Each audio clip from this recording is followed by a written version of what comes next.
Kia ora everyone, and welcome to another episode of the New Zealand Quilt Show. Last week I travelled to the capital city of Wellington and I got to judge the Wellington Quilters Art of Fabric exhibition. I co-judged that with Chris Kenner.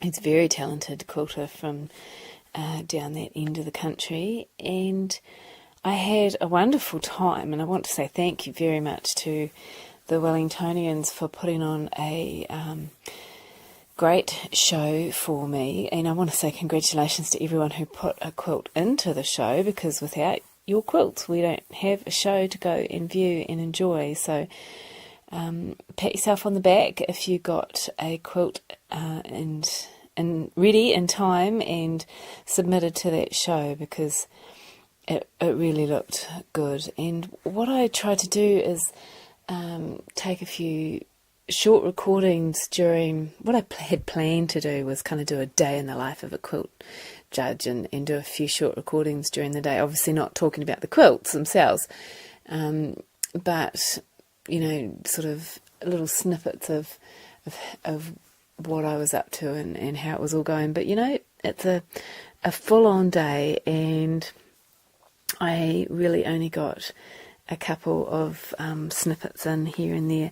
But I did also get to interview Fyvie Murray, who is the president of the Wellington Quilters Guild, and actually, unbeknownst to us at the time of the interview, because of course it's done anonymously and the winners hadn't been announced, Fyvie actually won Best in Show with her silk work called Wellington Sampler. I also got to interview my host, her name was Davina, and we had a very interesting talk about some volunteer work that she does, but I'm going to save that for another episode. So today you'll just hear a little bit of what it's like, what I was up to as a quilt judge, and you'll get to listen to my interview with Fyvie about the Wellington Quilters and the exhibition, and a little bit about herself as a quilter too. So enjoy, and I'll catch you next time.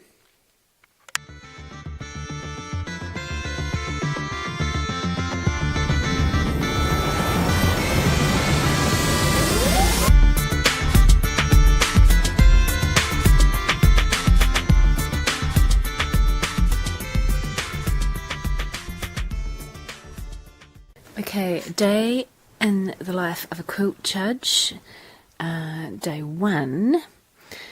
So, well, I guess that day one would have started a long time ago. Right now it's Wednesday the 3rd of October and it's almost 11 o'clock, and I am about to turn out my light and go to sleep. So that's the end of my travelling day. Today I packed my bag and I took 2 aeroplanes to get to the other end of the North Island, down to Wellington, to judge the Wellington Quilters Art of Fabric exhibition. And I guess the process of being a quilt judge started a long time ago when I got my invitation email from the lovely Fyvie Murray, who is the president of the Wellington Quilters, to say, would you be interested in judging the quilt exhibition? And I said, yes, I would love to. That would be a real honour and a privilege. So that was a few months ago, and then there's been emails back and forth and organising flights and reading the judges' criteria, and in between that has been a judging workshop, because although I have judged before, I wanted to brush up my skills, so I did a judging and jurying 3-day workshop with a professional quilt judge. And so then today is probably the first day of work when it comes to judging the quilts. And what that meant for me is packing and getting here and staying off social media, because I don't want to catch a glimpse of any of the quilts. The quilts were being hung today and yesterday, and I didn't want to catch a glimpse of, just in case anyone had put something on Instagram or Facebook, hinting at who made what quilt. I want to be impartial and I want to be professional, so that meant a day of staying off Instagram and Facebook for me, and a day of travelling. And now I'm here and I'm being billeted in the lovely Davina's house, and her husband have entertained me for the evening and fed me well, and now I'm about to be peacefully asleep before my big day of work starts tomorrow. And I'll be working with Chris Kenner, who is pretty sure Chris does live down this end of the country, and she has judged, well, she'll be the senior judge, I'll be the junior judge, there you go, we'll put it like that. And hopefully I'll get to record throughout my day tomorrow, obviously not about the quilts that I'm looking at, but just the whole process of the day in the life of a quilt judge. So that is what I did today. That was day one, just travelling, which is I fly from Kerikeri to Auckland, which is only a 40-minute flight, but of course you've got to get there, and then you've got to wait, and then the flight's delayed, and then you've got to fly, and then you get to the Auckland airport, and then you've got to wait and then you fly for another hour to get to Wellington. So I mean, I can't complain. I enjoy flying, I enjoy travel, and it gave me a chance to read over my notes and formulate some ideas and do some writing and all that kind of stuff, and enjoy a glass of wine complimentary to the Air New Zealand while I do it. So no complaints there, and no complaints about the lovely quilters who I have who are looking after me so far. So good night, and over and out. Oh, so we have completed judging, and I'm not saying a word because only 3 people know the results, and that is myself and Chris, the other judge, and Melissa, who is one of the committee members, but she hasn't got any entries in the show. But I've got Fyvie, who is the president of Wellington Quilters, and she's agreed to sit down and have a few words with me about herself and about Wellington Quilters. So hello, Fyvie. Hello. Now, how long have you been quilting? How did you get into it? Well, I got into it partly because my oldest daughter had spotted that I wanted to learn to quilt, but I kept saying, well, I will quilt when I retire. And she came back at me and said, you need to start before you retire, Mum. And I said, I haven't got time, I won't have time until I retire.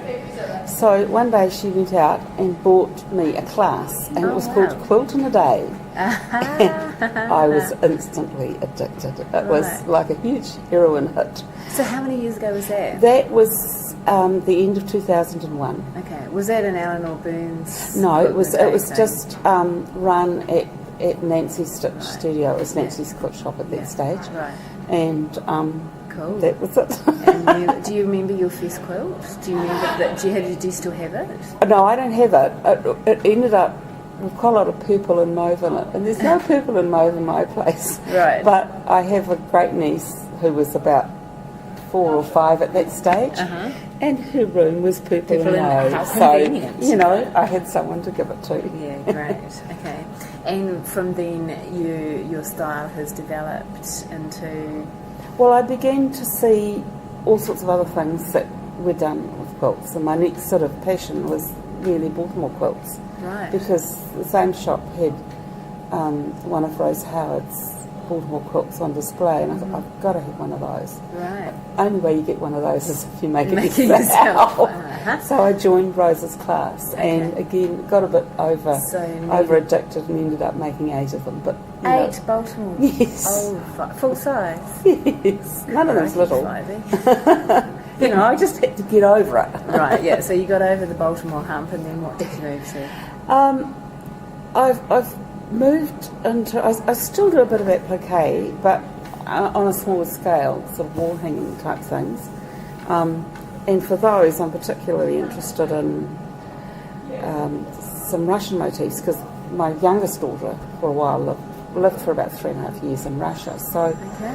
we visited her, and she's got a small collection of Russian boxes, and we've got some. And I took photographs of the interiors of churches, etc. So I'm pulling some of those motifs and turning them into applique. Right. So some small items there, but I've moved away from a lot of that into much more abstract Okay. type of work.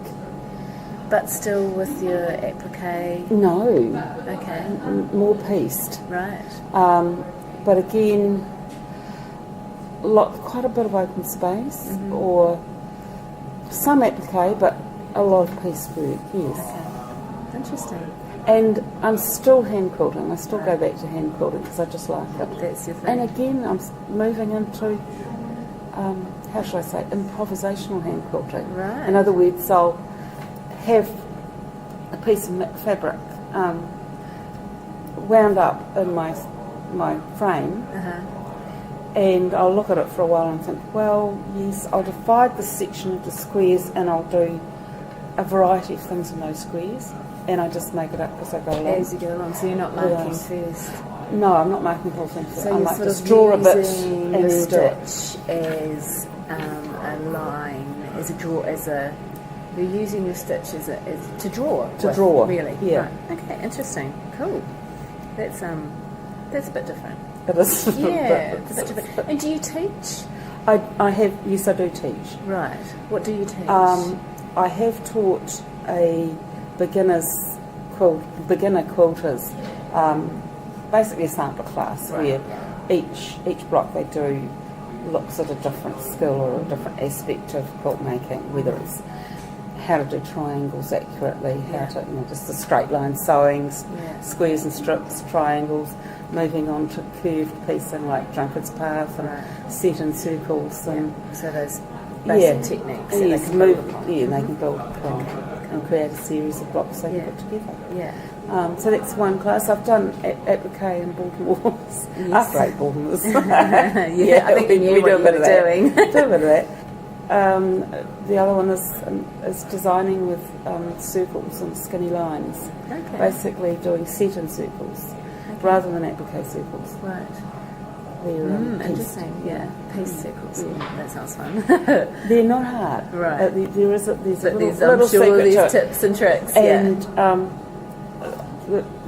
I've actually taught it to beginners, Right. and they've gone away. Oh, that's so easy. Successfully. Yeah, Yeah. it's quite successful. Okay. And let's move on to your presidency. Did you put your hand up for the presidency of Wellington Quilters? I ended up putting my hand up mainly because a lot of people came around and said, "We think you'd be good. We think you'd be good." And one older man kept saying, "Hello, Mrs. President," every time she saw me. And I thought, well, at the end of the day, this is a message No pressure. here. No pressure. Okay. Yeah. And so how long have you been president? This is the middle term. We have three-year presidency. Okay, cool. So this is the middle year, and at the end Another of year and one more afterwards. year, and then it's somebody else's turn. Okay. That's all I can do. And at a time. so Wellington Quilters is probably there's Capital Quilters and there's Wellington Quilters. Yes. They're the two sort of guilds down the centre of the country. Right at the centre. There's actually 5 in the Wellington region. Right. Okay. Capital's probably the biggest by a little bit. It's also the oldest. Okay. And It's been then around for a we were while. the next one to set up. Yeah. Then there's 2 up the coast. Okay. There's Coastal Quilters in Kapiti, Uh-huh. and then there's one in Upper Hutt Pine Stream. Right. So there's 5 Right. in the Wellington Greater Wellington region. Cool. And how would you describe the membership of your club? You know, are you a very cohesive group who make similar styles? Are you a very diverse group? Are you diverse in age? We're not as diverse in age as I would like. Right. We do have some younger members, but I'd like to see more. It's difficult. I think a lot of clubs are finding it difficult to recruit more younger members. In terms of style of quilting, I'd say very diverse. From those who do a lot of small pieces, art pieces, through to those who really only do traditional bed kind quilts. Yes. Yeah. They're all in there. Where and when do you meet? We meet at St John's Hall. There's in Willa Street, and we meet on the evening of the second Thursday of every month. Right. Yeah. And do you have other sort of activities that you run as a guild? Do you? We usually run sessions with classes. We're getting in tutors either from within the guild or from other guilds or from outside the region. We have quite an extensive library. It's a very good library. So it's one of our jewels. Assets, really. yeah. It's a really good asset, and it's kept up to date by a couple of good librarians. Yeah. So we have community quilt projects which engage groups within the guild, but the most particular ones are the Arahata Prison Project, where we teach quilting, and women's refuge quilts. Right. So the Arahata Women's Prison Project. Yeah. You go in and teach Yes, the inmates. they go in. The group who do that, there are two prongs to it, I guess. One is raising money, and the guild supports that money raising. Getting fabric, getting materials, getting sewing machines, because there's nothing coming from corrections for this. This is all community effort. And the other side is actually going in and teaching this group of women. And it's now spread to pull in others from other guilds as well, Right. who help and go and teach there on Saturday mornings. Right. Excellent. And it's a positive, you've had positive feedback. Yeah, certainly from corrections itself. Corrections don't always take on board that it's actually volunteers doing it, and they sometimes kind of want it to be part of the program. Okay. And I think it's, from our point of view, I think it's quite important that the women choose to do it, that it becomes a pleasurable occupation for them and a pleasurable learning experience, as well as some good interaction with the women who are doing the teaching. Yeah, with some positive role models in a way, Yes, I guess. yes. Okay. Retreats? Do you run retreats? Yes, we do. Unfinished object retreats, which extend to people beyond the guild. We don't just. It's open to non-guild members as well. Non-guild members coming? Yes, we do from time to time. Not always, but we do from time to time, and members from other guilds too, who might pop in. Yeah, you're or all might inclusive. choose. Yes, it's inclusive in that one. But the core of it is guild members. Yeah. So the exhibition. How often do you organise an exhibition? It's at the moment every second year. Okay. Yeah. And this exhibition is being held in the Academy of Fine Arts Gallery, or they call themselves mostly now the Academy Galleries, Queen's Wharf, Wellington. And it's running from... It's open to the public tomorrow, which is the 5th of October, and it runs through to Sunday the 14th of October. I hope to get this podcast published before it finishes. And entry is... How much is entry? Entry for the public, it's $7 and $5 for gold card holders and concession fees. And there's some lovely quilts for cash and carry for sale, which is good to see as well. Yeah. Those are all quilts that are they're all unused quilts, but sometimes you make a quilt and it ends up in a cupboard, and absolutely. It's time to destash. Yeah, you can only have so many quilts, and if you're not, if you haven't got someone to give it to, or so why not?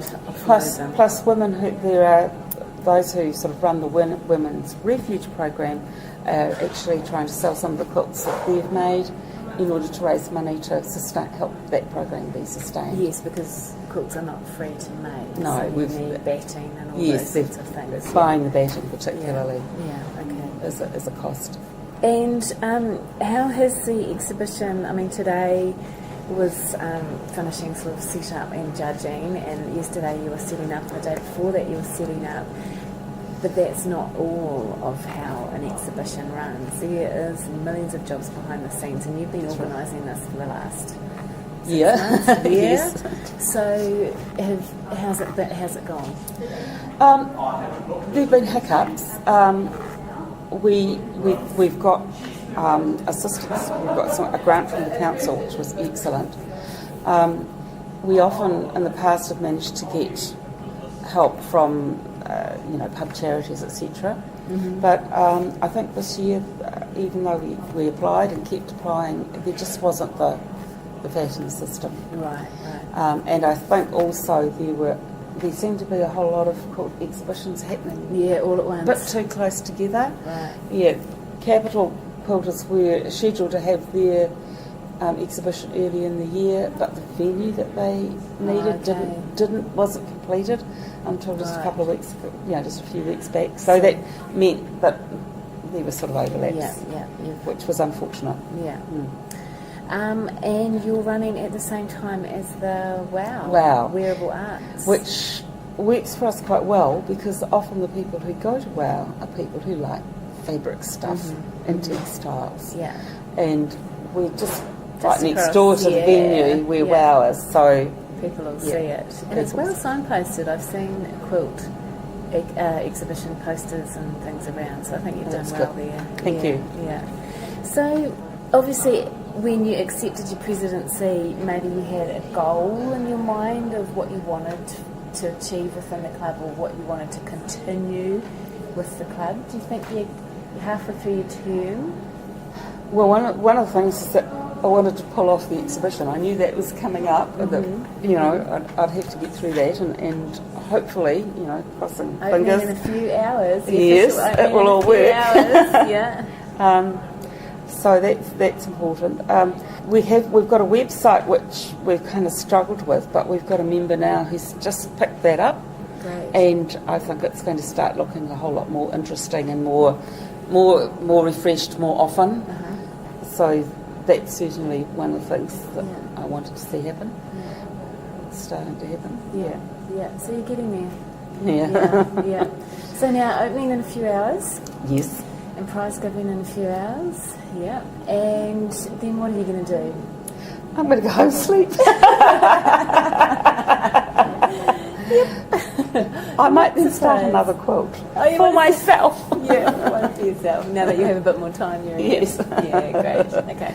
Well, thanks, Fyvie. I really appreciate the fact that you trusted me as a judge to come and see your beautiful quilts and do honour to your club's work, because it is a big position of responsibility to be a judge. So I've enjoyed it today, and I wanted to say thank you. Thank you, Charlotte.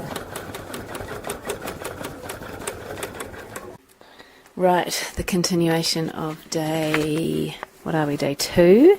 Judging is done. I've come home for a hot drink, and I'm going to have a bit of a sit down and a clear head, and then we'll head back for prize giving tonight and opening for the club members. And that was pretty good. There are probably 85 quilts, and we started at 10 in the morning, and we had a good break for lunch, and now it is 4 o'clock. So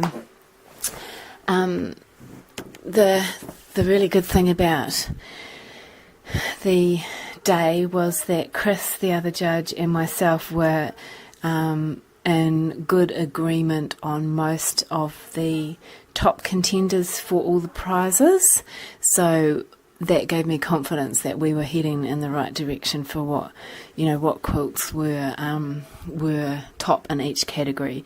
And then we had good discussions about which one in the end was the winners. So I don't know who any of the winners were. Well, of course, it was all done in anonymously, so it'll be interesting for me tonight when I'm handing out prizes to see who won what.